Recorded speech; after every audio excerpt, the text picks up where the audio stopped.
mascots. They help to sell a brand and get people excited. They hype us up and make us laugh. They tell people without even talking, hey, if you like me, buy my product. But two of our favorite video game mascots, Crash Bandicoot and Spyro the Dragon, have been traded around and mishandled more times than a shiny Charizard card. But this time it feels different. As of January 18th, Microsoft officially owns the characters, and their future is once again in question. Is there any chance Crash and Spyro could survive this? Hi, I'm Joshu, and today we are going over Crash and Spyro's tight, brotherly relationship as they try to stay together like two siblings caught up in the foster care system. They've no longer been exclusives to Sony and PlayStation because Sony Interactive dropped them like a newborn giraffe. Like a newborn giraffe, kaplop! After they came out with their original trilogy games. And since 2008, these gaming mascots were in limbo. Their franchises were pretty much dead, but capable of being revived by the right people. Eventually, a game developer called Toys for Bob came in and breathed in new life to these characters. Toys for Bob works under the video game publisher Activision, one of the largest third-party publishers in the world. But back to the characters. Every now and then I find Crash and Spyro low-key trending online, completely based on the strength of their nostalgia. They connect a lot of millennials straight into their childhood memories of playing on the original PlayStation. Coincidentally, they started out around the same time, in the peak era of platformer video games. Platforming games are games that feature a character where they jump, climb, and run their way through the levels, jumping on platforms and such. Hence the name, where each movement you do has to be based on what button you press, so timing is a key element here. Platformers go way back to the side-scrolling 2D games like Super Mario, but during the rise of 3D gaming, platformers became the most popular genre as it gave players the ability to fully engage themselves in a three-dimensional world. You could move in any direction now, and the jump button was somewhat pressurized so that the longer you hold jump, the higher and longer the character would jump. And the genre just got more complex from there based on what character you were playing as. The original Spyro the Dragon trilogy started in 1998, published by Sony Computer Entertainment, so naturally it was a PlayStation exclusive. It was created by Insomniac Games, iconic game developer based in California. They're known for developing not only Spyro the Dragon, but later Ratchet & Clank. In recent years, they've developed the PS4 Spider-Man game, along with the Miles Morales game. Now, Insomniac is working on a Spider-Man sequel and a Wolverine game for the PS5. So back in 1996, Sony wanted to attract more kids and teens to their brand new PlayStation video game console. And they were in steep competition with this demographic from Nintendo.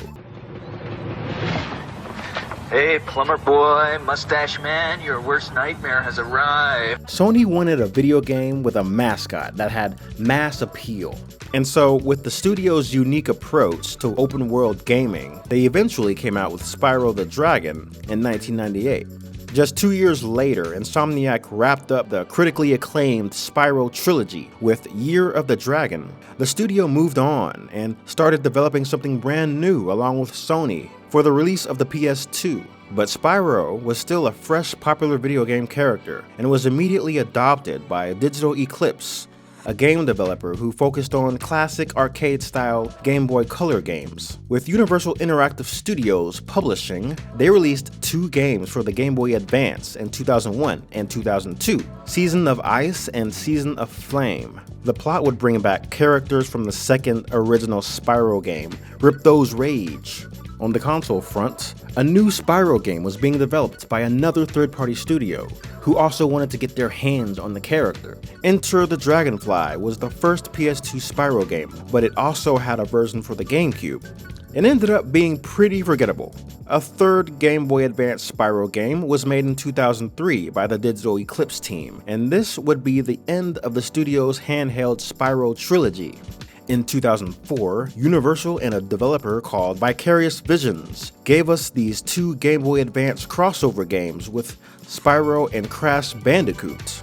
One game featured Spyro in Crash Bandicoot World, and the other featured Crash in Spyro the Dragon's world. and they deal with each other's enemies. Crash was also going through a similar third-party multi-platform phase during this time. In the same year of the Spyro crossover, Crash was on his 5th main series installment, another Universal Interactive game called Crash Twinsanity.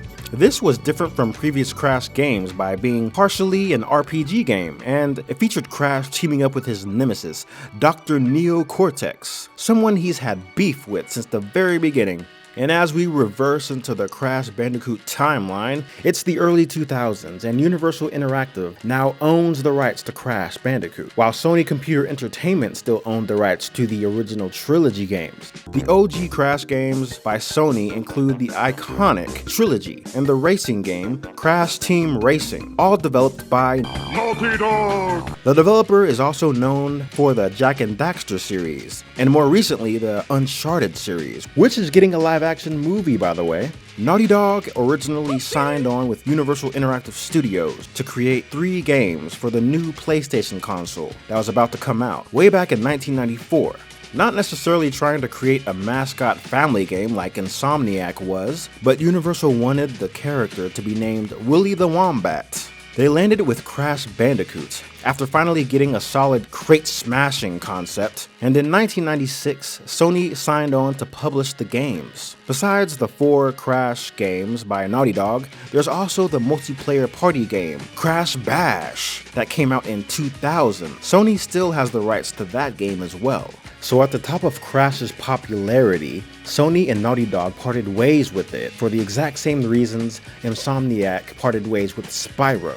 Bigger and better projects that were supposed to test the capabilities of newer gaming technology that was coming out, i.e. the PS2. In 2001, Universal Interactive made a 4th Crash game with a developer called Traveler's Tales. Originally a PS2 game, The Wrath of Cortex eventually got GameCube and Xbox versions, and they sold well because of the Crash brand. But the game itself was rushed together and, in my opinion, was not much of an improvement from Crash Bandicoot 3.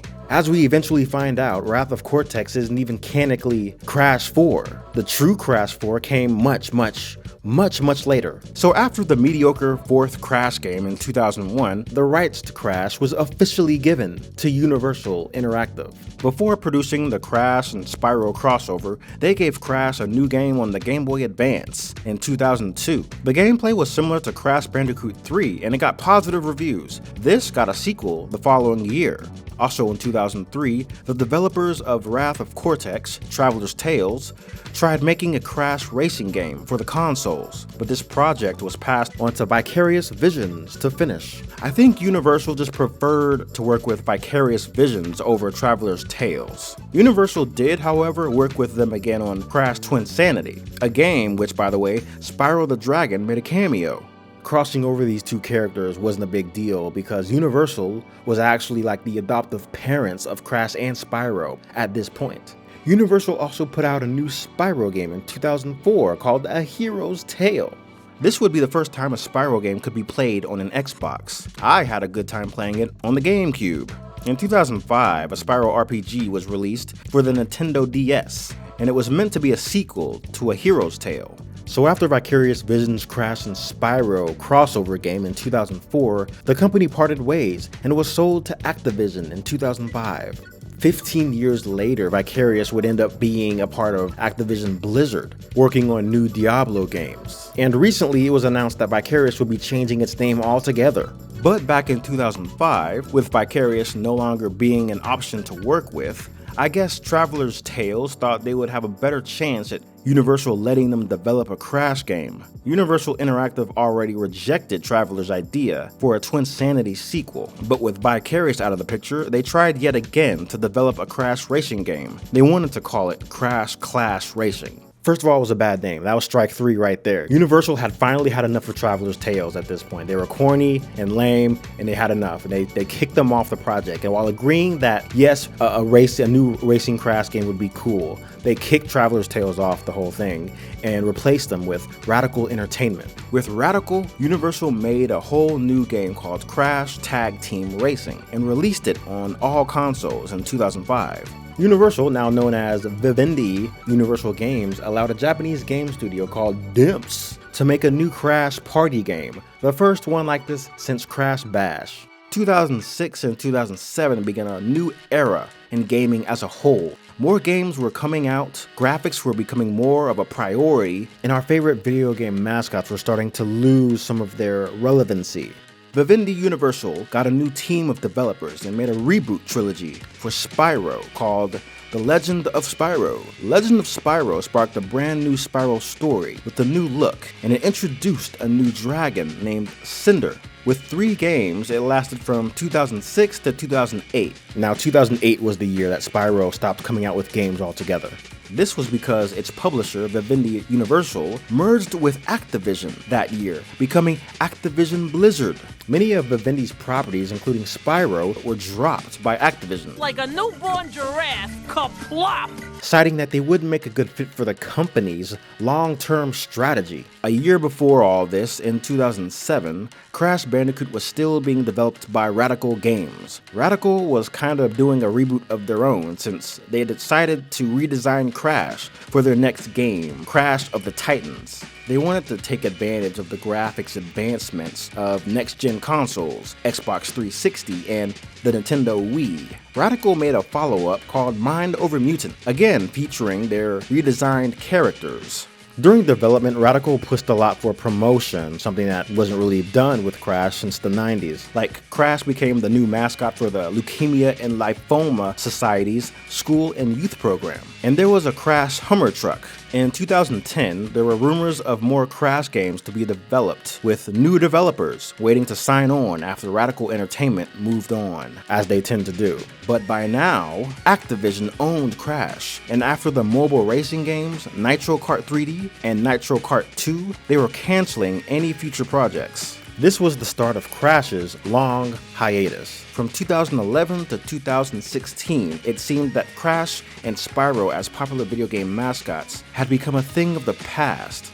The new, bigger graphics, story-driven era of gaming had taken full effect by 2010-2011. Rumors would fly around about a return of these characters, but the CEO of Activision himself said at one point that he had no plans for Crash, but he was a big fan. It wasn't until E3 2016 that these characters would get some kind of game announced. Vicarious Visions would come back to remaster the 3 original Crash games for PS4 in 2017 to be called the Insane Trilogy, eventually released on all the other next-gen consoles as well, including PC. In 2019, surprisingly, there was also a remake of Crash Team Racing to come out for consoles. This one was developed by Canadian game developer Beenox. Owned by Activision, Beenox was making successful Spider-Man games between 2007 and 2012. In 2013, Beenox began working with Vicarious Visions for their Skylanders video games. Now, what's Skylanders? Well, it's a role-playing fantasy toy franchise owned by Activision and created by the game developer Toys for Bob. This is where the semi-return of Spyro comes in, because after Activision merged with Vivendi Universal and got the rights to Spyro, they worked with Toys for Bob to start a whole new franchise. This new franchise, aimed at kids, would involve special toys that could be scanned into a video game and be used as characters.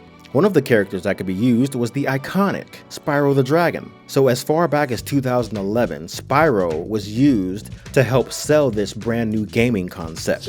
Although this was not my Spyro, Skylanders Spyro was a great way for the character to stay alive, even though he wasn't getting his own game. Skylanders was actually a big hit. It got more games and merchandise behind it, and it helped Activision make $1 billion.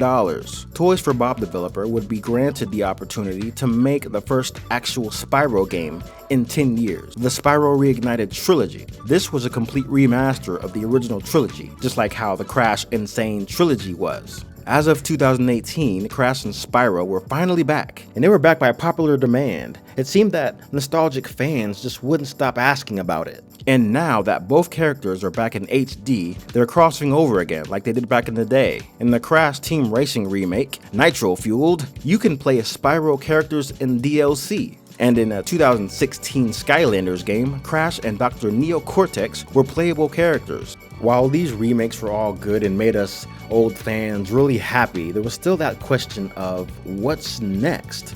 To everyone's surprise, a brand spanking new Crash game was announced in 2020. This game would act as a legitimate sequel to Crash Bandicoot 3, and it was really a dream come true. Originally for PS4 and Xbox One, it eventually got released on all next-gen consoles. This was the first Crash game fully developed by Toys for Bob, and at this point, with Crash 4 and the Spyro remake under their belt, you could say that Toys for Bob is the current developer for both Crash and Spyro. The studio has been amazing so far in bringing back these nostalgic video game characters, and I can only imagine that a brand new Spyro game has a good chance of happening sometime in the future. Activision has always seemed to prefer Crash projects over Spyro, as just in 2021 there was a mobile Crash Bandicoot runner game to get a soft launch. Even though Spyro's last game was in 2018, for years Activision acted like they didn't know what to do with these characters, but when a high demand for nostalgia came back in the late 2010s, remakes and reboots seemed like a profitable idea in all forms of media. So the future of Spyro and Crash actually looked pretty good because nostalgia is profitable. This brings us to today. So Activision is the giant company who owns Toys for Bob, along with the characters themselves. But recently in 2022, it made the news that this billion-dollar gaming corporation Activision, along with Blizzard Entertainment, and all the problems that came up from there in recent years, has been bought by the behemoth electronic corporation, Microsoft. Nobody saw this coming, and it would seem that the main reason Microsoft did this is because they wanted Activision's massive library of successful video games. Microsoft wanted Crash and Spyro to themselves, but this could be a good thing. Microsoft could actually push for Activision to make a new Spyro game, a brand new one, because they know the nostalgia factor will sell. Or Microsoft could do the same thing Activision did back in 2008 and dismiss all the previous games, saying that they didn't fit the vision the company had for future gaming. This could very well be the death of our favorite third-party video game characters. But one major thing the late 2010s taught the gaming industry is that millennials are still a huge demographic to pay attention to, and their wallets and influence are not to be underestimated. So Microsoft has owned the developer company Rareware since 2002, along with their iconic platformer characters Banjo-Kazooie. The most they did with Banjo and Kazooie was to redesign them and make a brand new game that had nothing to do with the original games, while they made the original games available for download on the Xbox. But even that was better than what Activision did with Crash and Spyro initially, which was absolutely nothing at all. So maybe they're in better hands now. We will see what happens in the near future. But when it comes to Activision, Microsoft has a lot of cleaning up to do. But Mr. Krabs, I don't want to work for him. I want to work for you here at the Krusty Krab. I'm sorry, boy. It's all my fault. What kind of cold, heartless person would break apart such a loving relationship? I would. SpongeBob! Mr. Krab! So that'll wrap up my big Crash and Spyro Where Are They Now video. Like it if you liked it, subscribe, and you will see what topic I elaborate on next time on RetroSick. See ya.